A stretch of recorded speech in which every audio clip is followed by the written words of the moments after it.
Stuart Wheeler. Thank you, David. Good morning, everybody, and welcome to my tank chat for today. You may have visited the museum before, and if you visited in the 80s and 90s, and even in the early 2000s, you may have seen a turret sitting around about this area at the front here, at a play area. That's the turret that's on FV4005 now. In 2007, the decision was to put it on a Centurion Mark 12 hull, and it was then parked up on the exit road as you leave the museum. And on that, you would see that they put there's a little 4 letters on it called SPUD.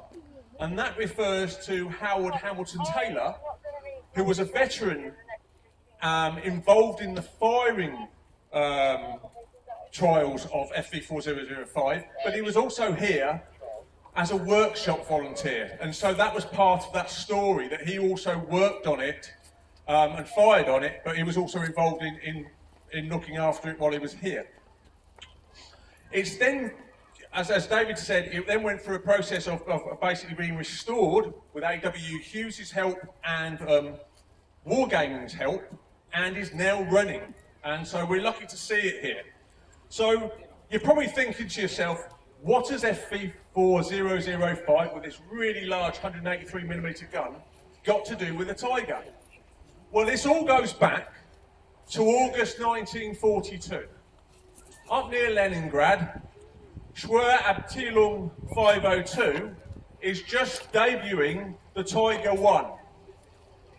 And that's on the 29th of August, up near Leningrad, and they are basically going to be introducing themselves to the battlefield. Now, what happens is they keep fighting in this area, and the Soviets don't really pay too much attention. What happens is, on the 18th of January 1943, at worker number 5 village, 2 Tigers are captured. And what happens is, they take them away for trials. So the Red Army, in April 1943, is basically using its 76mm gun on its T-34 and firing against Tiger. What they see is that it can't penetrate the armour with the armour-piercing rounds it's got. So they then decide that they need to look for another gun. That's when they look for the 85mm gun. So they start looking at the anti-aircraft gun that they've got. That will penetrate Tiger. The problem is, July 1943. This is when the debut of the Panther arrived at the Battle of Kursk. Here you have another tank arrive with 145mm worth of armour, and the Soviets are struggling to penetrate that with their 85mm gun. So they start looking for another gun. And this is the 122mm gun, the 1931 122mm gun, and this is the gun that goes on Project 237. And this will become a very great shock to the Western Allies at the Berlin Parade after the Second World War. And this is IS-3. So this tank arrives, IS-3 is out there, it's got this very sloped armour at the front, and it's got this 122mm gun on it. Under Stalin, these tanks are basically developed, and you get to the IS-8, and by 1953, 8,000 of them are built. So the British have clocked it, the Americans have clocked it, and they've seen this as a threat. What happens is, unbeknownst to them, as Khrushchev comes in after the death of Stalin, he decides he doesn't like heavy tanks with big guns. He wants to go down the missile route. So he effectively stops that program. The British and Americans don't realise this. They've already started to look at basically having a counter to this. And this is the heavy tank program. This starts in the summer of 1950. And they're looking at basically mounting a 183mm gun, 7.2 inch, onto a vehicle.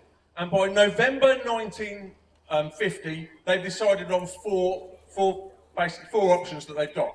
What they want to be able to do is knock out a tank, IS-8, which becomes the T-10, They want to be knocking this out at about 2,000 yards. This is going to have, the minimum thickness that they want is to be able to knock out a tank that's got 6 inches or 150 millimeters of sloped armour at 2,000 yards. So this is the gun they're looking at. And they come up with the FV4005. That is a Conqueror-based hull with 2 options, which is one, so basically a turret, so they make a very heavily protected tank.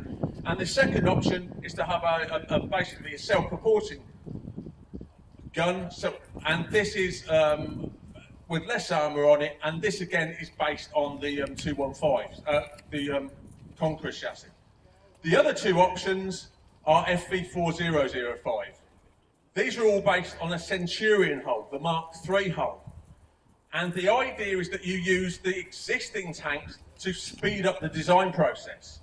What we get here is then effectively 2 stages. Stage 1, which has an open top to it with what they call concentric recoil. So there's no turret there, as in protection, it's just open, the gun's open, you can see it. And then it's got basically an assisting loader system, which helps the loaders to put the actual ammunition into the gun. The second one, which is stage 2, which is what we see here, FV4005, they built 2 of these. And this is the one we're going to be looking at. And the idea here, again, was to have a little bit more protection against splinters coming from shell pieces, that type of thing, and allow this gun then to be able to go on the battlefield and be able to knock these heavy Soviet tanks out at long ranges. So the other vehicles that are working on at this time as well is FV4004 Conway. That's going to be fitted with a 120mm gun, and Charioteer. These are Cromwells that have been converted to take the 20-pounder gun on it, and they build 400 of these.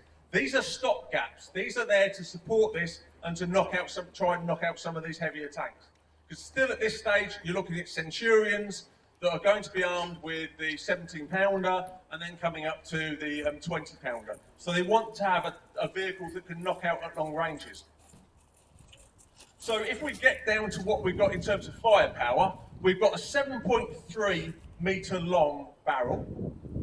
As I said, 183 millimetres, 7.2 inches, the largest direct fire gun. And this is going to fire around a HESH round, high explosive squash head. It's going to fire around about 760 to 716 metres per second. And it's designed to hit at those long ranges of about 2,000 yards. So what you're going to have with the stage 2, which is this one, is that inside there, it's going to have a hydropneumatic recoil system. That's to give it the recoil, because this is a violent gun when it fires. That's going to give it some ability to basically protect the actual vehicle and allow the gun to refire. So it's going to go down that route. The other thing you've got here is in terms of the ammunition. So when we're talking about the ammunition, they're going to have a projectile that is going to weigh between 10 and 11 stone. Okay? And what you're going to get as well is you're going to get the canister, the propulsion canister, propellant, which is going to weigh about another 4.5 stone. So realistically, in terms of the ammunition, you're looking at the weight of me. I am that piece of ammunition. And inside this tank, you're looking at 12 of those being stored. Okay? Now, high explosive squash head works by having a thin outer casing. Inside is plastic explosive, and what happens is when it hits the target armour, it flattens itself into a disc and then sends basically a concussive wave through the armour to the inside. And what happens is when it's coming to the inside of the armour, it basically breaks off a scab, a very large scab, like the size of a dinner plate, and that goes into the interior of the actual vehicle. So that's what it's designed to do. What they found during the trials, and we've got footage of this, is that you didn't really have to hit the tank dead on to cause such significant damage. You'd ruin the sights on a vehicle, you'd concuss the crew, you didn't have to destroy it completely. There's footage of it hitting one and blasting everything on it. The second round hits and knocks the turret into the actual Centurion's hull. It would be devastating at these ranges. You're not really going to survive it. So it will overmatch anything at those ranges. The big thing is basically they were looking to keep it at 50 tons. Now, to protect itself on these, with the actual recoil, at the rear you have what's called an earth anchor, a spade. And that little device there lowers it down. Now, what you would do when you were firing is plant that spade into the ground to give you more purchase. So when it recoils back, you've got more chance of basically the actual gun surviving, the actual tank surviving. What they recommended was the crew did not stay inside the turret when it was firing because it was so violent with the recoil. They were actually measuring the distances that it would move when it fired. So at one point they do one firing trial where it moves 43 centimetres to the side when it fired. That's 9 inches. So you can see that it's got a massive recoil. And they recommended not going beyond 30 degrees either side. Now it can depress it can elevate 10 degrees and depress 5 degrees. So it has a little bit of movement, but you don't really want to be going over it. If you go over 90 degrees, then you've got a major problem where you might actually rock the tank to the degree where you've probably broken everything inside it. In terms of the turret, you've only got about 5 foot's worth of height in there, just over about 1.50 meters in terms of height. And the 5-man crew, so you've got the driver and then you've got 4 crew members, commander, gunner and 2 loaders, are actually inside there. They looked to design a sight that could hit at 2,000 yards, and they went to a lot of effort to do this, but it was taking 18 months. So what they did was they went back to the Panther and took out the Panther's sight and used that as the basis for a sight that they could use while they were actually trialling it. So these trials are happening in 54, 55, that's where it's all starting to go on with it, and they're having trials where they're hitting over 150 rounds with these. And what you've got in that turret as well is you've got about 14 millimetres worth of protection, and you're going to have episcopes for the actual crew itself. Now, when you're loading the actual ammunition, it's going to come onto that rear deck and be slid in. They are such big rounds, and you require 2 loaders to get those pushed in. As I said, you don't want to be firing it when you're in. You want to be inside it really when you're firing, because it is pretty devastating. But this was what you were getting. And basically, in terms of protection on the lower bit, as a Mark III, this has got 3 inches at the front there. Mobility, Meteor engine, Rolls-Royce Meteor engine, you've got about 60 miles worth of operational range. Petrol engine. That was probably one of the biggest drawbacks to Centurion.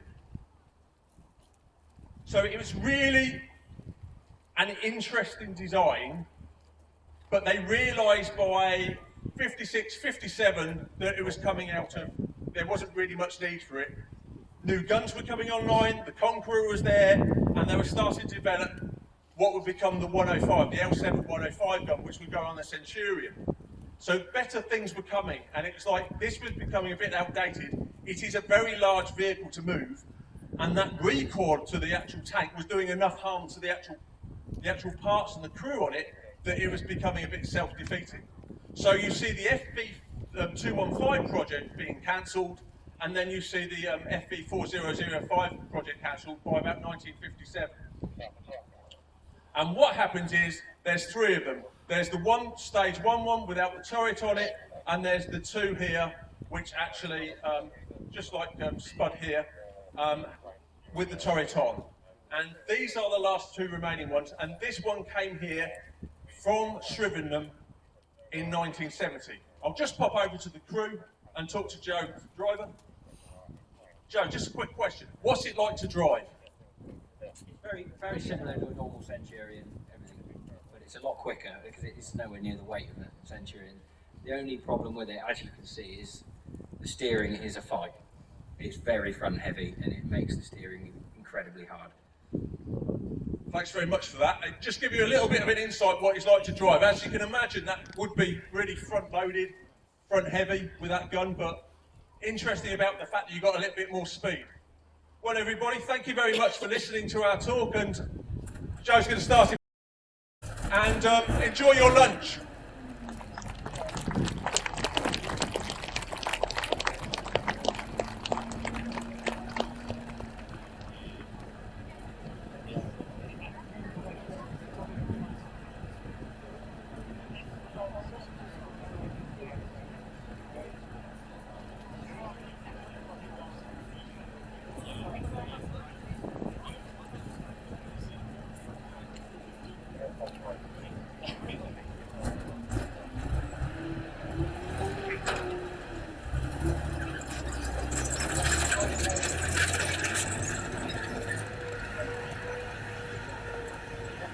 So, ladies and gentlemen, as FV4005 drives off, we've now got an hour's break, and at 1 o'clock, do make your way back to the arena, because then we'll be looking at the garrison artillery. 1:30, that's when we do our main display with the vehicles, and of course, Tiger 131 coming out as well, and our little mock reenactment battle before we'll see some more historic armour as the afternoon progresses. So you've got an hour now, get yourself some lunch, go and buy that book, buy the ice cream, go and look at the traders as well. And we should see you back in the arena just before 1 o'clock.